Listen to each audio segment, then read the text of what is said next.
Hi అండి, piping అనేది ఎలా వేయాలి నార్మల్ పాదంతో అంటున్నారు కదా. ఇలా క్రాస్ పీస్లు అన్నీ జాయింట్ చేసుకున్న తర్వాత ఇలా పైపింగ్ థ్రెడ్ ఉంటుంది కదా, దీన్ని తీసుకొని ఈ చివర కొంచెం కుట్టండి. ఫస్ట్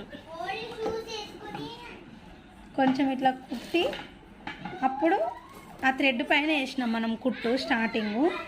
ఆ తర్వాత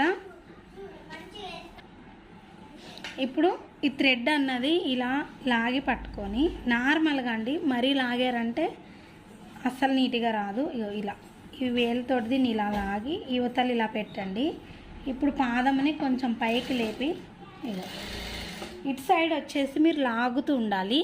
ఇక్కడ మనం జస్ట్ వేలు పైన ఇలా వేలు పెట్టాలి అంతే. దీనిపైన ఇలా పెట్టి ఇప్పుడు ఇలా అనుకోండి ఒకసారి. బిగినర్స్కి అయితే ఇలా అంతే, మీరు ఏం సెట్టింగ్ చేయవసరం లేదు.